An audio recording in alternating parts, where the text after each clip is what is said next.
ಲಕ್ಷ ಕುಟುಂಬಕ್ಕೆ ಹಕ್ಕುಪತ್ರ ನೀಡಲು ಸರ್ಕಾರ ಮುಂದಾಗಿದೆ. ಫೆಬ್ರವರಿ 14ರಂದು ಹಾವೇರಿಯಲ್ಲಿ ಹಕ್ಕುಪತ್ರ ನೀಡಲು ಸರ್ಕಾರ ಮುಂದಾಗಿದೆ. ಶಿವಮೊಗ್ಗದಲ್ಲಿ ಕಂದಾಯ ಸಚಿವರು ಈ ಕುರಿತು ಪ್ರತಿಕ್ರಿಯೆ ನೀಡಿದ್ದಾರೆ. ಮಾಧ್ಯಮಗಳಿಗೆ ಕೃಷ್ಣೇ ಬೈರೇಗೌಡರು ಪ್ರತಿಕ್ರಿಯೆ ನೀಡಿದ್ದಾರೆ. ಕಾನುಸೊಪ್ಪಿನ ಪ್ರದೇಶಕ್ಕೆ ಹಕ್ಕುಪತ್ರ ನೀಡಲು ಅರಣ್ಯ ಇಲಾಖೆ ಅಡ್ಡಿಪಡಿಸಿತ್ತು. ಆದರೆ ಮಲೆನಾಡಿನ ಕಾನುಸೊಪ್ಪಿನ ಬೆಟ್ಟಗಳ ಬಗ್ಗೆ ಸಚಿವರು ಮಾತನಾಡಿದ್ದಾರೆ. ಕಂದಾಯ ಇಲಾಖೆಯಲ್ಲಿ ಸರ್ವರ್ಗಳ ತೊಂದರೆ ಇಲ್ಲ ಎಂದು ತಿಳಿಸಿದ್ದಾರೆ. 9 ರಿಂದ 13 ಸಾವಿರ ಪ್ರತಿದಿನ ರಿಜಿಸ್ಟ್ರೇಷನ್ ಮಾಡಲಾಗುತ್ತೆ. ವಂಶವೃಕ್ಷ ನಕಲಿ ಮಾಡಲು ಬರೋದಿಲ್ಲ ಎಂದು ತಿಳಿಸಿದ್ದಾರೆ.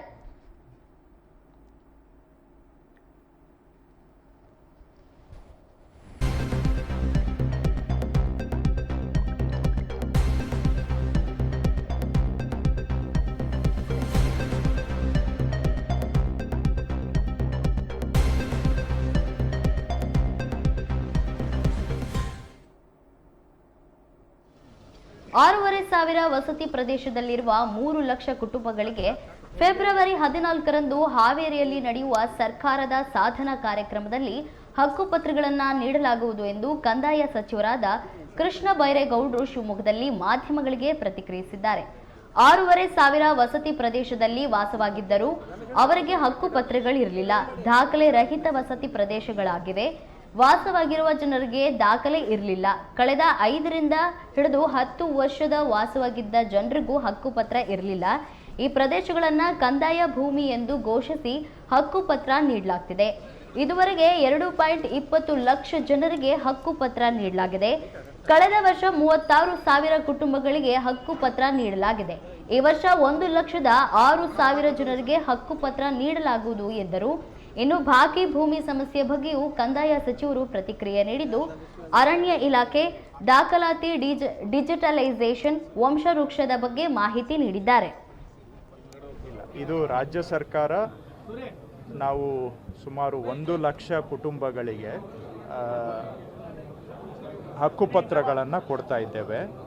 ಇದರಲ್ಲಿ ಮುಖ್ಯವಾಗಿ ರಾಜ್ಯದಲ್ಲಿ ಸುಮಾರು 6,500 ವಸತಿ ಪ್ರದೇಶಗಳು.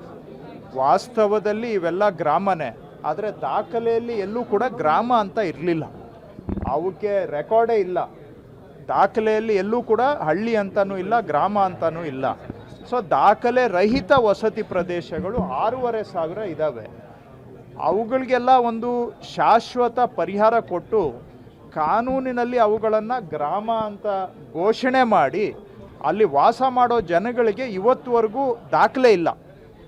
ಅವರು ಇಲ್ಲ ಪ್ರೈವೇಟ್ ಲ್ಯಾಂಡಲ್ಲಿ ಮನೆ ಕಟ್ಕೊಂಡಿದ್ದಾರೆ, ಇಲ್ಲ ಗೌರ್ಮೆಂಟ್ ಲ್ಯಾಂಡಲ್ಲಿ ಮನೆ ಕಟ್ಕೊಂಡಿದ್ದಾರೆ. ಮನೆ ಕಟ್ಟಿ 30 ವರ್ಷದಿಂದ 150 ವರ್ಷ ಹಿಂದೆ ಕಟ್ಟಿರೋ ಮನೆಗಳು ಇವೆಲ್ಲ. ಆದರೆ ಇಲ್ಲಿವರೆಗೂ ಅವಕ್ಕೆ ಹಕ್ಕುಪತ್ರ ಇರಲಿಲ್ಲ, ದಾಖಲೆ ಇರಲಿಲ್ಲ.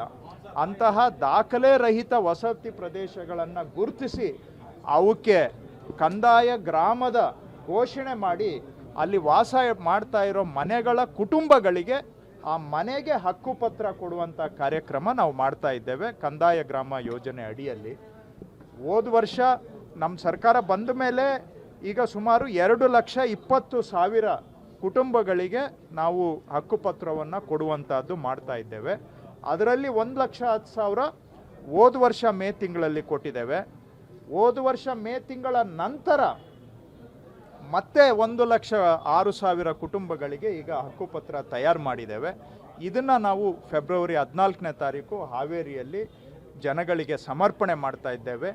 ಇವರೆಲ್ಲರೂ ಕೂಡ ಸಮಾಜದ ಬಡವರ್ಗಕ್ಕೆ ಸೇರಿದಂತಹ ಜನ. ಸ್ವಂತ ಜಾಗ ಇಲ್ಲದೆ ಭಾಳ ಹಿಂದೆ ಎಲ್ಲೋ ಕೆಲವು ಕಡೆ ಮನೆಗಳು ಕಟ್ಕೊಂಡ್ಬಿಟ್ಟಿದ್ದಾರೆ. ಅದು ಊರಾಗೋಗಿದೆ, ಕೆಲವು ದೊಡ್ಡ ಊರುಗಳಾಗೋಗಿದೆ. ಆದರೆ ಇಲ್ಲಿವರೆಗೂ ದಾಖಲೆ ಇರಲಿಲ್ಲ. ಅತಂತ್ರದಲ್ಲೇ ಬದುಕಿ ಬಂದಿದ್ದಾರೆ. ಅಂಥವರಿಗೆ ಒಂದು ಶಾಶ್ವತ ಪರಿಹಾರ ಕೊಡುವಂಥ ಕೆಲಸ ಮಾಡ್ತಾ ಇದ್ದೇವೆ. ಸೊ 1,06,000 ಕುಟುಂಬಕ್ಕೆ ಹಾವೇರಿಯಲ್ಲಿ ಹಕ್ಕುಪತ್ರ ಕೊಡ್ತಾ ಇದ್ದೇವೆ.